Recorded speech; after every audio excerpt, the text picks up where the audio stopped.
नमस्कार, सुप्रभातम। आज हम ऑनलाइन क्लासों की अगली कड़ी में संस्कृत विषय में शब्द प्रकरण के बारे में पढ़ेंगे। मुख्य रूप से शब्द दो प्रकार के होते हैं, परिवर्तनशील और अपरिवर्तनशील। परिवर्तनशील शब्द उन्हें कहते हैं जिनमें किसी प्रकार से परिवर्तन होता है लिंग विभक्ति वचन के अनुसार, जिसमें परिवर्तन हो परिवर्तनशील शब्द कहलाते हैं, जैसे संज्ञा, सर्वनाम, विशेषण, क्रिया आदि। अपरिवर्तनशील जिसमें किसी प्रकार का कोई परिवर्तन नहीं हो, जैसे अवयवों का कोई रूप नहीं चलता है, ना किसी रूप में बदलते हैं, जैसे यदा, गदा, तथा, अभी और भी अन्य जो शब्द है। हम परिवर्तनशील शब्दों में ही संज्ञा शब्द के बारे में पढ़ेंगे। संस्कृत में वैसे संज्ञा है, किसी वस्तु के नाम को संज्ञा कहते हैं। किसी वस्तु के नाम को संज्ञा कहते हैं।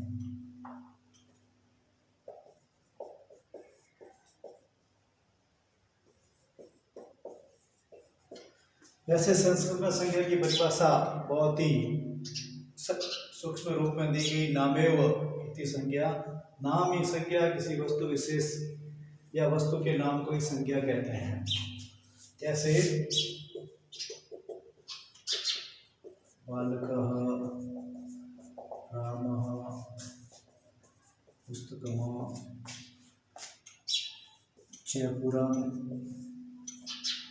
कोई भी स्थान, विशेष, वस्तु, व्यक्ति, किसी के नाम को पूर्ण रूप से संज्ञा कहा जाता है।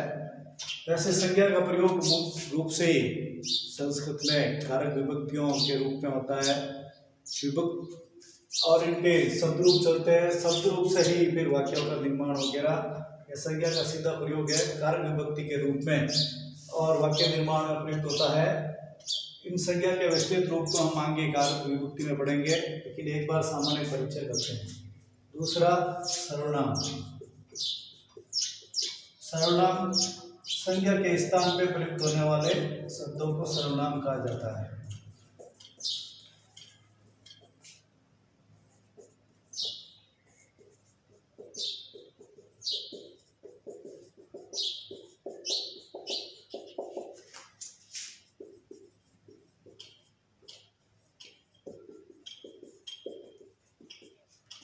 संज्ञा के जो स्थान पे प्रयुक्त होते हैं ऐसे शब्दों को हम सर्वनाम कहते हैं, ऐसे शब्द सर्वनाम कहलाते हैं। जैसे बालकः पुस्तकं पठति। अब बालक के स्थान पे जो सर्वनाम शब्द का प्रयोग हुआ वह पुस्तकं पठति, तो यहाँ बालक है जो संज्ञा है और इसके स्थान पे शब्द का प्रयोग हुआ है स, जो अपने आप में तत् सर्वनाम शब्द रूप पुल्लिंग। बालक भी पुल्लिंग का है, यहाँ पुल्लिंग स का प्रयोग हुआ है तत्सर्वनाम तत्शब्द रूप से। अब यहाँ सर्वनाम शब्दों के साथ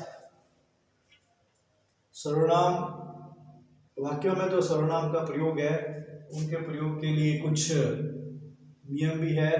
क्रिया के साथ किस तरह से ये प्रयुक्त होते हैं या कौन सी संज्ञा के स्थान पे कौन सा सर्वनाम आता है, तो हम देखते हैं संज्ञा के स्थान पे प्रयुक्त होने वाले शब्दों को सर्वनाम कहा जाता है।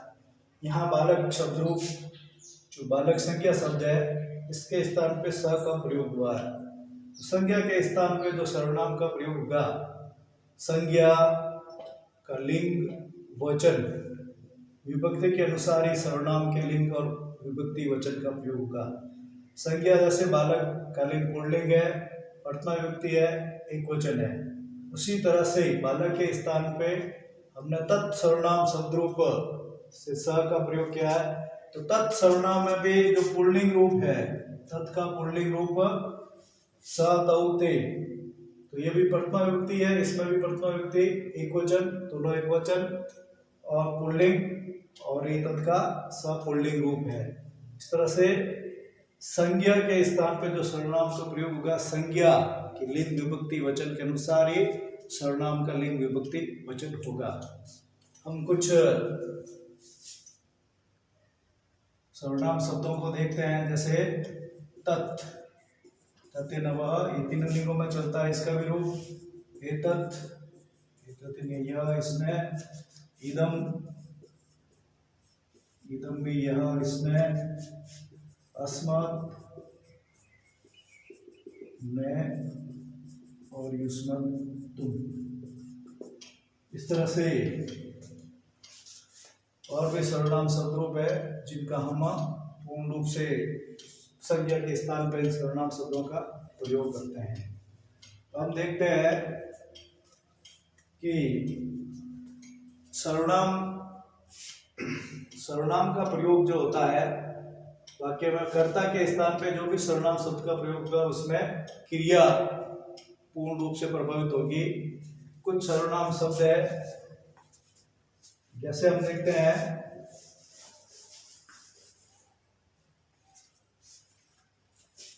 तो सर्वनाम का प्रयोग है जो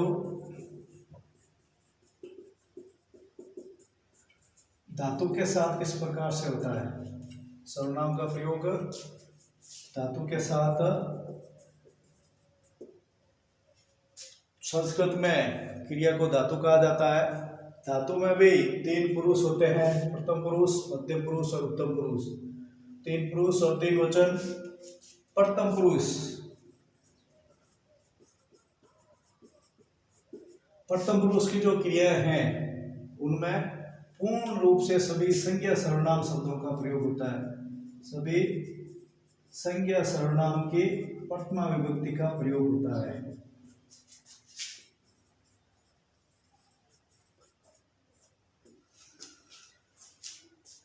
तो प्रथम पुरुष की क्रियाओं के साथ संज्ञा और सर्वनाम की प्रथमा विभक्ति का प्रयोग होता है।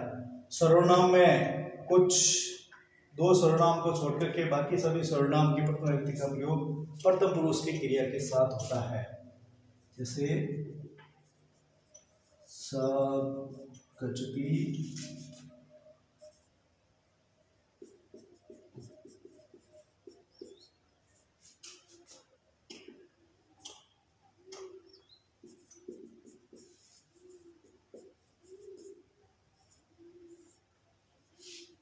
पुल्लिंग शब्दों। यहाँ पर हम सीधा प्रयोग करेंगे तो उसमें लिंग के अनुसार किसी प्रकार का कोई प्रभाव नहीं पड़ेगा, लेकिन संज्ञा के स्थान पर सर्वनाम का प्रयोग किया जा रहा है तो संज्ञा लिंग वचन विभक्ति के अनुसार ही सर्वनाम का प्रयोग होगा। प्रथम पुरुष की क्रियाओं के साथ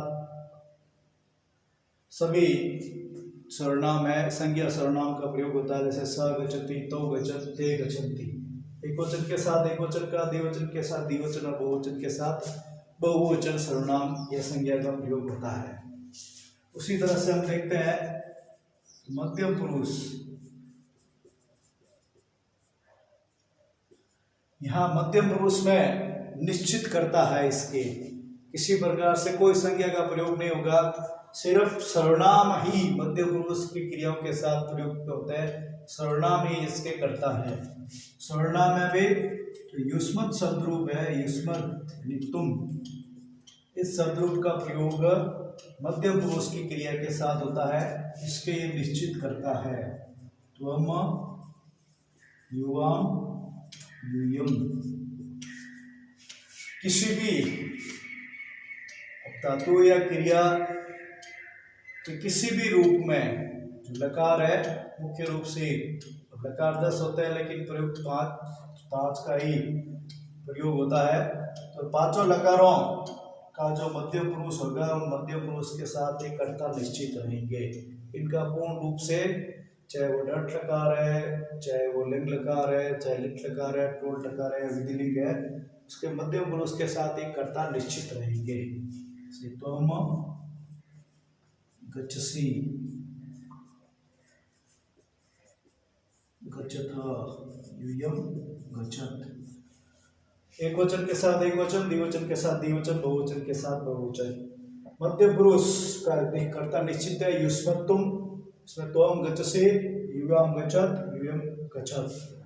किसी भी प्रकार किसी भी धातु रूप का जो मध्यम पुरुष होगा उसके साथ युष्मत् का ही प्रयोग होगा, इसका ये कर्ता निश्चित है।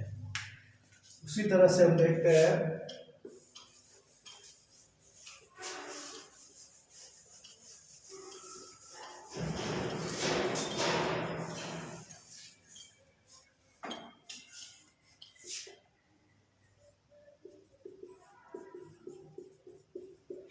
उत्तम पुरुष, उत्तम पुरुष की क्रियाओं के साथ अस्मत्, अस्मत् यानी मैं सर्वनाम शब्द रूप का ही प्रयोग का। उत्तम पुरुष के कर्तव्य निश्चित है, उत्तम पुरुष का कर्ता अस्मत् यानी मैं।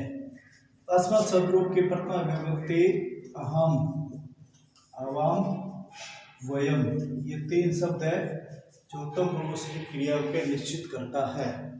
एकवचन के साथ एकवचन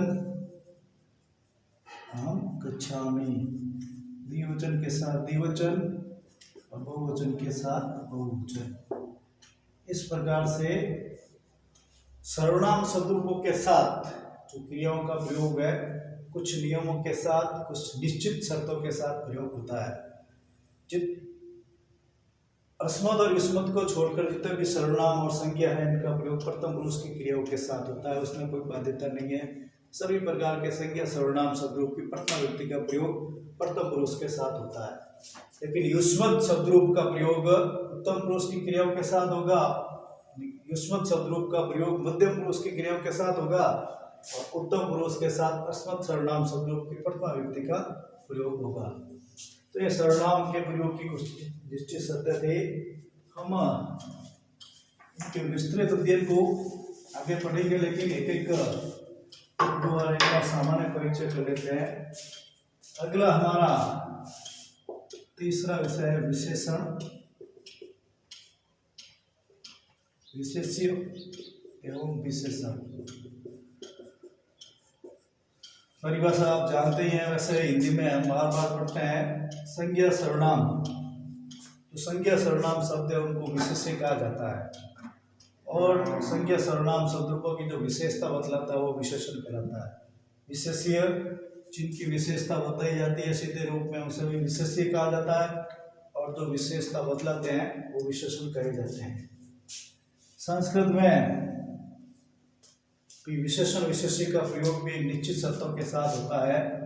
यथा जैसे शुक्ल अश्व, पीतम वस्त्रम।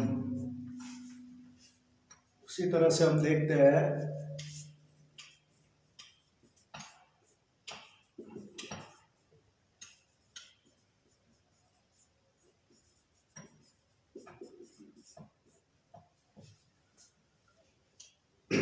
संस्कृत में विशेषण विशेष्यों का प्रयोग,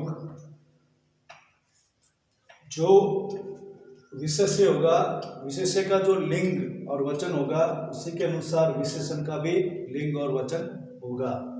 जैसे यहाँ शुक्ल अश्व, तो अश्व यहाँ पुल्लिंग है, श्वेत अश्व सफेद घोड़ा, तो यहाँ अश्व यहाँ पुल्लिंग रूप में है, पुल्लिंग का एकवचन है, तो उसके साथ में प्रयुक्त होने वाला विशेषण भी उसी पुल्लिंग रूप में एकवचन में होगा। यहाँ वस्त्रम नपुंसकलिंग रूप है, उसके साथ प्रयुक्त होने वाला विशेषण भी उसी नपुंसकलिंग रूप एकवचन में इसका प्रयोग होगा। यहाँ स्त्री जो स्त्रीलिंग रूप में है तो उसके साथ विशेषण का प्रयोग भी उसी स्त्रीलिंग ये एकवचन में है, इसका भी स्त्रीलिंग एकवचन के रूप में प्रयोग हुआ है। पीतानि वस्त्र, वस्त्राणि नपुंसकलिंग रूप में वस्त्र, जिसमें नपुंसकलिंग बहुवचन है, तो पीतानि भी यह नपुंसकलिंग बहुवचन रूप में प्रयुक्त हुआ है। ये सामान्य जानकारी थी। हम अगली कड़ी में लिंग और वचन के बारे में पढ़ेंगे।